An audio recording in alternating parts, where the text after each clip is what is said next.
أعوذ بالله من الشيطان الرجيم بسم الله الرحمن الرحيم صلى الله تعالى على حبيبه محمد وآله وسلم.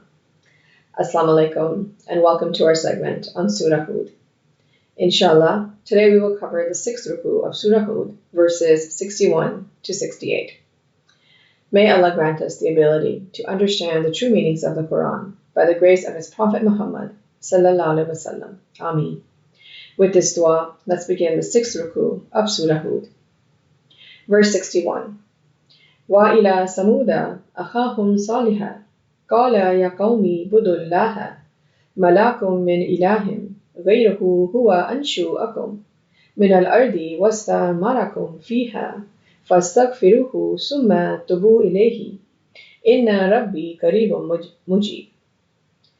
And to Thamud, their brother Saleh, he said, O my people, worship Allah. You have no deity other than Him. He produced you from the earth and settled you in it. So ask forgiveness of Him and then repent to Him. Indeed, my Lord is near and responsive.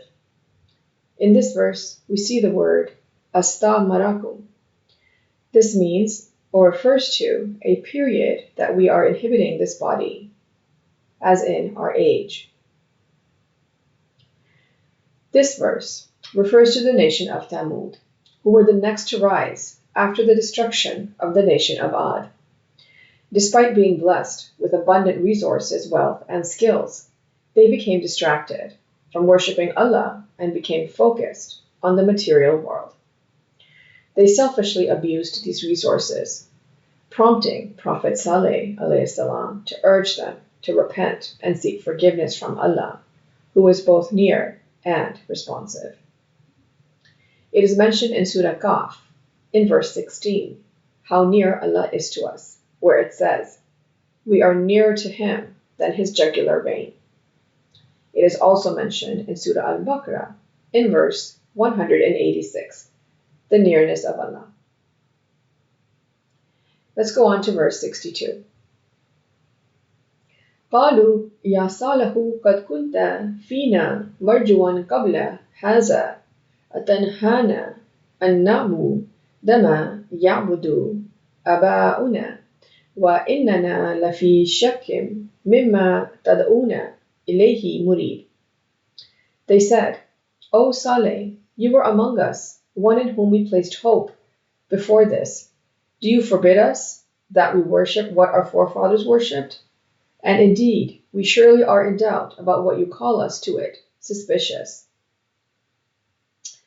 The people of Thamud were deeply rooted in their traditional beliefs and reluctant to change. Despite worshipping only Allah in the past, they had forgotten Him over time. Unfortunately, this kind of behavior still exists today, leading to a closed and stubborn mindset that hinders progress. If people continue to cling to old ways, we'll never have inventions like the light bulb, the telephone, and modern medicine. We must evolve with the times. We are constantly reminded in the Quran to reflect and evolve and not blindly follow the old ways. Surah Al-Baqarah in verse 170 also mentions this. Let's go on to verse 63.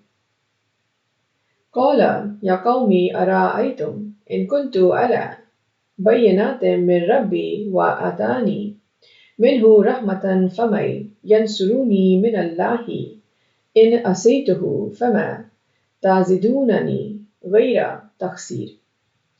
He said, O my people, have you considered, if I should be upon clear proof from my Lord and He has given me mercy from Himself, who would help me against Allah if I disobeyed Him? So you would not increase me except in loss. Prophet Saleh ﷺ tried to be factual and logical in his attempts to persuade the people. How could it be possible to deny something that was so clearly evident? He saw and accepted the reality of Allah and His signs. He also saw His mercy on him and on His people. All His people had to do was to accept it. But they did not, and obviously, He saw that they were at a big loss. Let's go on to verses 64 and 65. وَيَا قَوْمِ هَذِهِ نَاقَةُ اللَّهِ لَكُمْ آيَةً فَذَرُوهَا تَأْكُلْ فِي أَرْضِ اللَّهِ وَلَا تَمَسُّوهَا بِسُوءٍ فَيَأْخُذَكُمْ عَذَابٌ قَرِيبٌ. And O my people, this is the she-camel of Allah, to you a sign. So leave her to feed in Allah's earth, and do not touch her with harm, lest will seize you an impending punishment. فَأَقَارُوهَا فَقَالَ تَمَتَّعُوا فِي ذَلِكُمْ ثَلَاثَةَ أَيَّامٍ ذَلِكَ وَعْدٌ غَيْرُ مَكْذُوبٍ. But they hamstrung her. So he said, enjoy yourselves in your homes for 3 days. That is a promise not to be belied. Because of Allah's mercy, He gives people respite before any punishment comes. So the people of Thamud were tested with a she-camel that they were commanded to not harm in any way. She was to let freely roam and eat and drink from wherever she wanted. This meant consuming the crops and water that the people of Thamud enjoyed for themselves. They were obviously not happy about the resources being depleted, so they incapacitated the she-camel to stop her from going wherever she pleased. They had crossed the limit, and as a result, were warned of their impending punishment.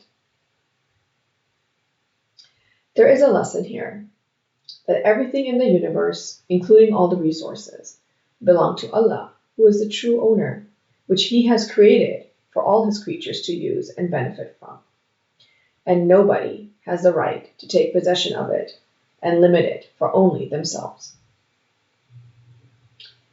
The she-camel that was sent to the people of Thamud is also mentioned in Surah Al-Shams in verses 13 and 14. Let's go on to verse 66. فَلَمَّا جَاءَ أَمْرُنَا نَجَّيْنَا صَالِحًا وَالَّذِينَ آمَنُوا مَعَهُ بِرَحْمَةٍ مِنَّا وَمِنْ خِزْيِ يَوْمِئِذٍ إِنَّ رَبَّكَ هُوَ الْقَوِيُّ الْعَزِيزُ. So, when our command came, we saved Saleh and those who believed with him by mercy from us and from the disgrace of that day. Indeed, it is your Lord who is the strong, the mighty. When Allah says something to be, it is done. Nobody can overcome the power of Allah. Allah's decree was fulfilled. The people of Thamud were destroyed, while Prophet Saleh (alayhi along with the believers were saved. From this verse, we find the formula to salvation. To achieve salvation, it is crucial to follow Allah's commands without questioning or using reason or logic. Let's go on to verses 67 and 68. وَأَخَذَ الَّذِينَ ظَلَمُوا الصَّيْحَةُ فَأَصْبَحُوا فِي دِيَارِهِمْ جَاثِمِينَ. And seized those who wronged the thunderous blast, so they became within their homes fallen prone. كَأَن لَّمْ يَغْنَوْا فِيهَا أَلَا إِنَّ ثَمُودَ كَفَرُوا رَبَّهُمْ أَلَا بُعْدًا لِثَمُودَ. As if not they were free therein. Unquestionably, Thamud denied their Lord. Then away with Thamud. The nation of Thamud was overtaken by a thunderous blast that killed them all. Their existence was no more, along with the resources and wealth that they so freely consumed for their own selfish purposes. A reminder for us that those who deny Allah and don't live their lives according to the care of Allah mindset will be done with, like the nation of Thamud. The destruction of the nation of Thamud has been mentioned in various verses throughout the Quran. Surah Al-Qamar, verse 31, as well as Surah Al-Araf, verse 78. This concludes Ruku 6 of Surah Hud. Let's briefly go over what we discussed. Prophet Saleh (alayhi) was sent to the nation of Thamud, which rose after the nation of Ad was destroyed.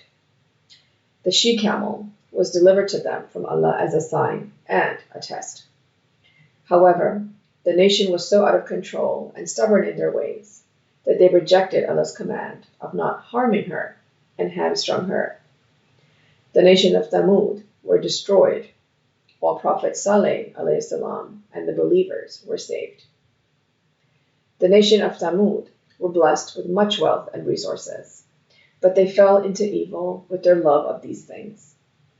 They used to take possession of the resources and limited their abundance of power and abilities for their own self-interests. They used their knowledge and skills for increasing their own power and self-importance. Whatever they did was for their own selfish gains and purposes. So the lesson that we can take from this is that those who will adopt this way of life will end up like the nation of Thamud. May Allah grant us the ability to understand the Holy Quran and its true meanings in light of the life and guidance of Prophet Muhammad sallallahu alaihi wasallam. Ameen. Thank you for joining us for this segment. Until next time. Sadaqallahul Aliyul Azim. Allah speaks the truth, the exalted, the great. Sallallahu ta'ala ala habibihi Muhammadin wa alihi wasallam.